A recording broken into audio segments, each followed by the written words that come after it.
रिया को कहानियां बहुत पसंद थी। उसे कहानियां पढ़ना अच्छा लगता था। उसे कहानियां सुनना अच्छा लगता था। सबसे बढ़कर उसे कहानियों की कल्पना करना बहुत अच्छा लगता था। रिया रोज लाइब्रेरी जाती थी। लाइब्रेरी उसकी फेवरेट जगह थी। वहां पुरानी किताबों और एडवेंचर्स की खुशबू आती थी। वो वहां घंटों बिताती थी। कहानियों के जादू से वो दूर देशों में जाती, बात करने वाले जानवरों से मिलती और ड्रैगन पर उड़ती। एक दिन रिया को एक नई किताब मिली। वो लाइब्रेरी में नहीं थी, वो उसके घर के पीछे जंगल में थी। किताब ने उसे बुलाया। इसने उसका नाम पुकारा। जंगल जाना मना था। रिया की दादी ने उसे चेतावनी दी थी। उन्होंने कहा था कि जंगल फुसफुसाहट से भरा है, फुसफुसाहट जो आपको भटका सकती है। लेकिन रिया क्यूरियस थी। किताब की पुकार इतनी तेज थी कि उसका विरोध नहीं कर सकती थी। तो एक सनी आफ्टरनून वो चुपके से जंगल में चली गई। जंगल में अंधेरा और ठंडक थी। पेड़ ऊंचे और शांत खड़े थे। हवा में चीड़ के पत्तों और गीली धरती की गंध थी। रिया अपने नाम की आवाज का पीछा करते हुए अंदर और अंदर चली गई। आखिरकार उसने उसे देख लिया। किताब एक विशाल ओक के पेड़ के नीचे खुली हुई थी। इसके पन्ने हल्की सफेद रोशनी से चमक रहे थे।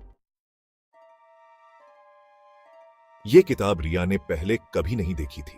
इसका कवर चिकनी सफेद छाल से बना था। इसके पन्ने फूल की पंखुड़ियों जितने पतले थे और शब्द शब्द हिल रहे थे। रिया ने हाथ बढ़ाया और किताब को छुआ। उसके अंदर से ऊर्जा का एक झटका लगा। उसने हांफते हुए सांस ली। पन्ने पर लिखे शब्द झिलमिलाते हुए और खुद को रीअरेंज करते हुए एक वाक्य बना रहे थे। तुम्हारे दिल की ख्वाहिश क्या है? रिया डरी हुई थी, लेकिन वो एक्साइटेड भी थी। ये कोई ऑर्डिनरी किताब नहीं थी। ये एक जादुई किताब थी। एक किताब जो उसके वाइल्डेस्ट ड्रीम्स को भी सच कर सकती थी। अपनी आंखें बंद करके रिया ने अपनी डीपेस्ट डिजायर फुसफुसाते हुए कहा, मैं एडवेंचर्स करना चाहती हूं। मैं उन कहानियों को जीना चाहती हूं जो मैं पढ़ती हूं। सेक्शन 4, कल्पना में एडवेंचर्स। और इस तरह शुरू हुए रिया के एडवेंचर्स। किताब, जिसका नाम उसने बुक ऑफ विस्पर्स रखा था, में उसकी कल्पना को वास्तविक बनाने की शक्ति थी। उसने पक्षियों के साथ उड़ने की विश की और किताब ने उसे पंख दिए।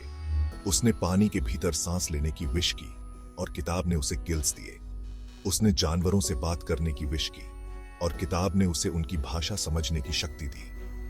रिया ने हिडन जंगल्स को एक्सप्लोर किया, पायरेट शिप्स पर यात्रा की और यहां तक कि चांद पर भी गई। हर दिन एक नया एडवेंचर था। हर दिन एक नई कहानी थी।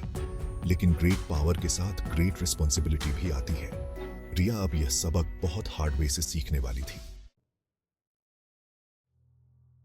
Section 5, the shadow monster. एक दिन रिया की कल्पना बहुत ज्यादा बढ़ गई। उसने एक मॉन्स्टर की विश की, एक ऐसा डरावना क्रीचर जो किसी और जैसा ना हो। किताब ने उसकी बात मानी और पन्नों से शैडोज का बना एक क्रीचर निकला। मॉन्स्टर वैसा ही था जैसा रिया ने सोचा था और उससे भी बढ़कर। वो बहुत बड़ा और डरावना था। उसके नुकीले पंजे और चमकती हुई लाल आंखें थीं। लेकिन वो बेकाबू भी था।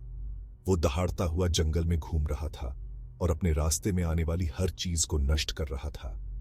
रिया बहुत डरी हुई थी। उसने अपनी विश के कॉन्सिक्वेंसेस के बारे में नहीं सोचा था। वो एडवेंचर के एक्साइटमेंट में इतनी खो गई थी कि वो इससे जुड़ी रिस्पॉन्सिबिलिटी भूल गई थी।